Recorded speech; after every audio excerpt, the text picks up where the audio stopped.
एक समय की बात है, एक छोटे से कस्बे में मगन नाम का आदमी रहता था। मगन अपने घर में बेटे और पत्नी के साथ रहता था।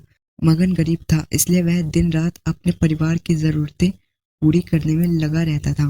वह हर हाल में बेटे और पत्नी की खुशी चाहता था। मगन एक छोटी सी कंपनी में काम करता था, जहां उसकी आमदनी घर खर्चे जितनी हो जाती थी। लेकिन फिर भी मगन कंपनी वाला काम खत्म करके दूसरी जगह जाया करता था, ताकि कुछ और पैसे कमा सके। काम में व्यस्त होने से वह अपने परिवार को समय नहीं दे पाता था। मगन 24 में से 15 घंटे घर से बाहर काम में निकाल देता था। रात को देर से आता और सुबह जल्दी जाता था। इस तरह कुछ दिन बीतते हुए एक दिन मगन की पत्नी ने उससे कहा कि आप पूरे दिन काम करते हैं और हमें समय नहीं देते हैं। वैसे भी हमारा खर्चा आराम से निकल जाता है, तो आप इतनी मेहनत क्यों करते हो? हमारे पास जितना है उसी में हमें खुश रहना चाहिए। चलिए आज हम तीनों कहीं घूमने चलते हैं। तब मगन कहता है कि बस कुछ समय मुझे और मेहनत करने दो, फिर आराम ही आराम है। इस तरह मगन मेहनत करने में लगा रहता था। उसका बेटा भी उससे अक्सर कहता रहता था कि पापा आप मेरे साथ खेलो, बैठो और मुझसे बातें करो। लेकिन मगन हमेशा काम के लिए कहकर कभी उसे समय नहीं दे पाता था।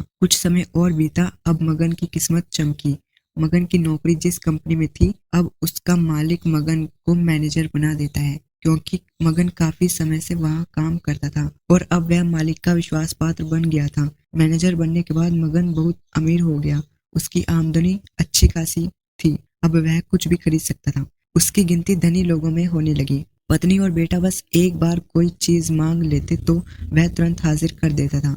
एक दिन बेटा और पत्नी दोनों मगन से बहुत ज्यादा जिद करते हैं कि वे तीनों समुद्र के किनारे घूमने चलें। मगन कहता है कि ठीक है, आज चलेंगे, लेकिन मुझे कंपनी में थोड़ा काम है, इसलिए तुम दोनों समुद्र के किनारे पहुंचो, मैं सीधा कंपनी से काम खत्म करके पहुंचता हूँ। पत्नी और बेटा दोनों वहां चले जाते हैं। तभी समुद्र में बहुत बड़ी सुनामी आ जाती है और आसपास के लोगों को भी बहा ले जाती है। पत्नी और बेटा दोनों पानी में बह जाते हैं। जब मगन वहां पहुंचता है तो ऐसी हालत देख घबरा जाता है। उसने हर जगह देखा, लेकिन सब कुछ नष्ट हो चुका था। उसे यकीन हो गया था कि उसकी पत्नियों और बेटा भी बह गए। वो जोर जोर से रोने लगा और अपनी पत्नी की बात को याद करने लगा कि हमारे पास जितना है उसी में खुश रहना चाहिए और अपने परिवार के साथ खुशी के नए पल बनाने चाहिए, ताकि हम उसे हमेशा अपने दिल में संभाल कर रखें। पैसों का क्या है, कभी होंगे तो कभी नहीं। सीख: हमेशा अपने परिवार के साथ समय निकाल कर बैठना चाहिए।